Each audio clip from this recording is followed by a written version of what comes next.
Okay, so picture this. You step off the train at Gotanda Station on the southern stretch of Tokyo's Yamanote line, 6 stops from Shibuya, and it just looks fine.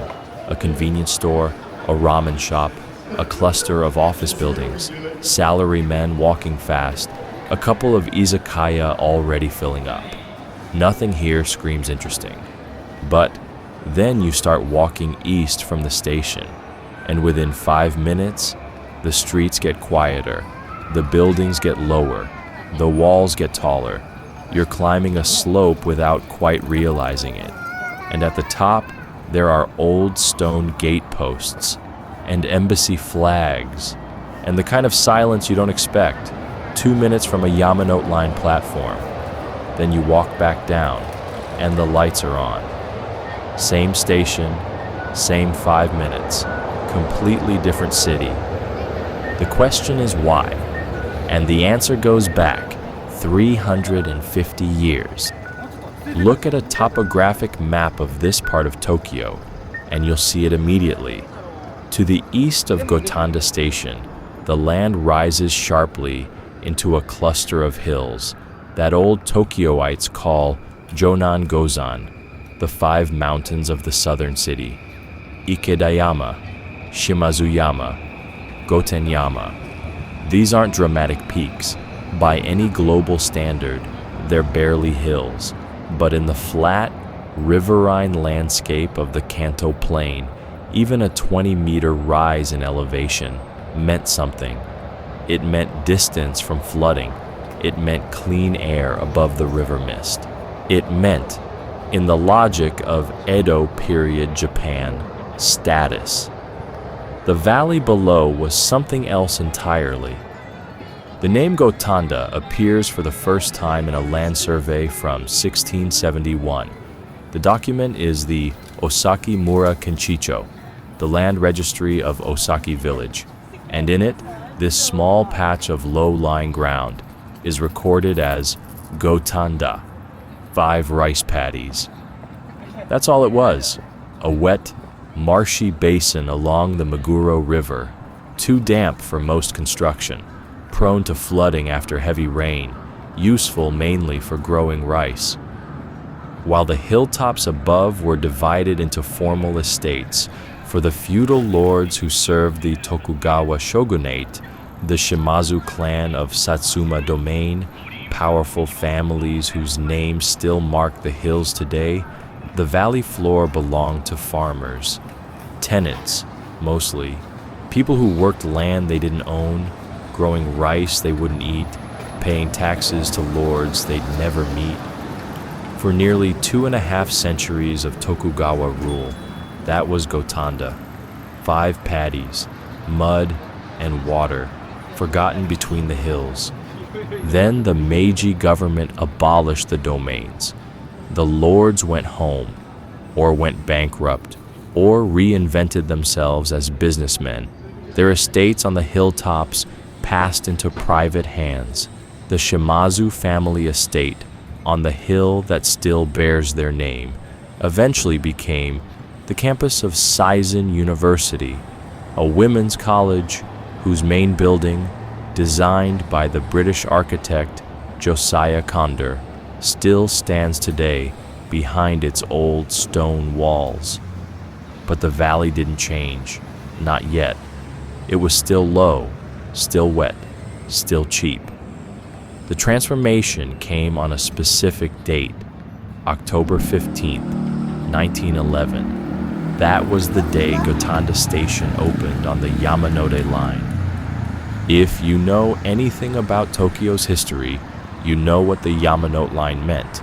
It wasn't just a railway, it was an engine of urbanization, a loop of steel that turned scattered farming villages into connected neighborhoods almost overnight. Before the station opened, Gotanda was a 20-minute walk from anywhere that mattered. After it opened, it was a short ride from Shibuya, from Shinagawa, from Shinjuku. Developers noticed, and by 1921, just 10 years after the station opened, Batai, The valley floor had been designated for restaurants and nightlife establishments. The valley had been cheap for 250 years. Now it was officially useful. Then came September 1st, 1923, the Great Kanto earthquake. In the span of a few minutes, the shaking and the fires that followed destroyed roughly 60% of Tokyo. Tens of thousands of people died. Hundreds of thousands lost their homes. The areas hit hardest were the old city center, Asakusa, Nihonbashi, the Shitamachi lowlands along Tokyo Bay. Gotanda, tucked into its valley south of the worst damage, was largely spared. And into that relatively intact pocket of the city, survivors came flooding. Refugees from the destroyed neighborhoods, displaced families looking for somewhere to start again, entrepreneurs who had lost their businesses and were looking for cheap land where they might rebuild. Gotanda absorbed all of them. And in the chaos that followed the earthquake, something else happened. Someone, drilling for water or building a foundation, hit a vein of hot water, a natural hot spring, right here in the valley. In Japan, where the onsen carries centuries of cultural weight. This discovery was not a small thing. Ryokan opened along the river, then tea houses, then restaurants, then gradually the formal infrastructure of a hanamachi, a flower district, began to take shape in the valley below the Shimazu family estate. Geisha houses, performance venues, the whole elaborate architecture of traditional Japanese nightlife, constructed on land that had been rice paddies within living memory. The eastern Gotanda hills watched from above, the valley hummed below. In 1928, the Tokyu Ikegami line arrived, adding a second rail connection and bringing a new wave of commuters through Gotanda every day. It was a city of layers, even then, the respectable and the disreputable, the hilltop and the valley floor, the geisha house and the engineering firm, separated by a 5-minute walk and an invisible border that everyone understood without being told. The war changed everything, and nothing. American firebombing destroyed large parts of Tokyo in 1945. Gotanda was hit. The flower district, the ryokan, the tea houses, the geisha houses was gone. But the people who had depended on that economy didn't disappear, and the men who had been their customers didn't stop being men. By 1946, a black market had established itself along the river. The valley, once again, had become a place of absorption, a place where things the rest of the city couldn't officially accommodate, found somewhere to exist. The entertainment infrastructure rebuilt itself in a different form. Love hotels replaced ryokan. New categories of establishments opened in the spaces between the post-war office buildings, and factory workers from the industrial zone along the river, men who worked long shifts in loud, physical jobs and had money in their pockets on Friday evening, became the new regular customers. The demand, as it always does, found its supply. Gotanda in the post-war decades was unapologetically functional, a working-class entertainment district where the ratio of pleasure to pretension was deliberately tilted toward the former. The geisha houses were gone. What replaced them was less refined and made no claims to be otherwise. The hilltops above remained exactly what they had always been: quiet streets, old money, embassy gates, and university walls, and the kind of carefully maintained gardens that take generations to grow properly. And the valley remained exactly what it had always been, a place that did what needed doing, without requiring anyone to look too closely at how. By the 1980s, another layer was being added. The factories that had been part of Gotanda's economy for decades began to close or relocate as industrial production shifted away from Tokyo. The sites they left behind, large, centrally located, relatively cheap, were redeveloped, and those new office buildings offered something that was becoming increasingly rare in bubble-era Tokyo: affordable rent in a well-connected location. Then came the internet. In the 2000s and early 2010s, Japan's startup ecosystem was trying to find its footing. The obvious locations, Shibuya's Bit Valley, the gleaming towers of Minato, had become expensive. The cool factor had been priced in, then priced out.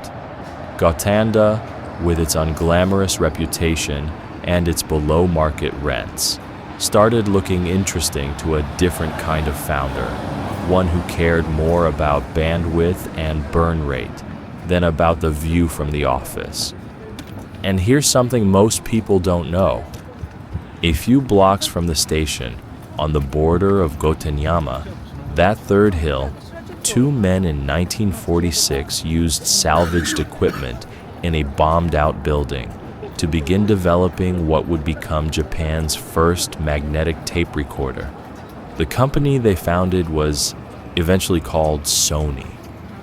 By 2018, enough companies had clustered in Gotanda that they formalized the phenomenon, establishing the Gotanda Valley Association, a deliberate echo of Silicon Valley, with more than 30 member companies.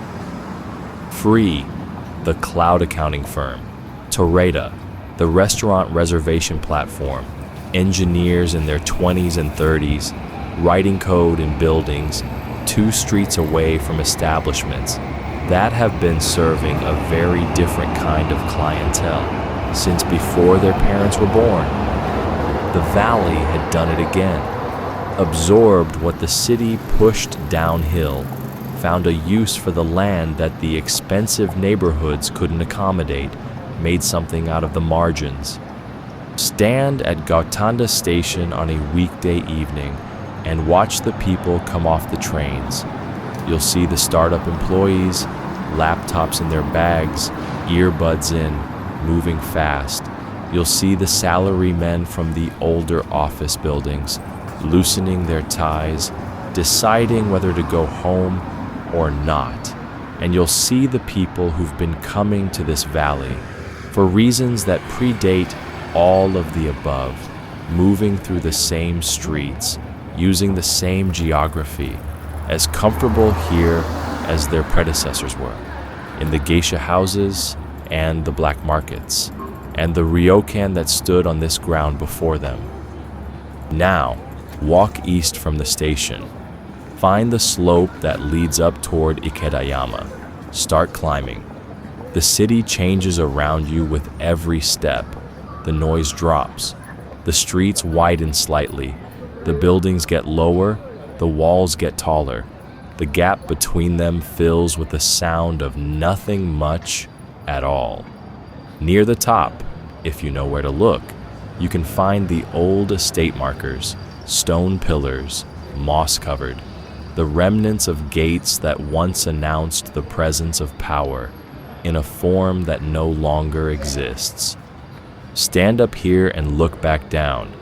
Below you, the valley, the Meguro River catching what light is left in the sky, the train lines converging on the station, the lights coming on one by one in the buildings below, in the offices, in the hotels, in the establishments that don't advertise their names on the outside. 5 paddies. That's what this place was.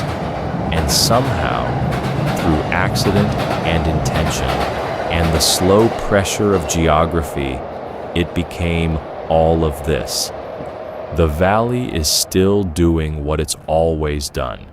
collecting everything the hills send down. If you made it this far, thank you. If you want more stories from the parts of Japan that don't make it into the travel guides, subscribe. There's a lot more where this came from.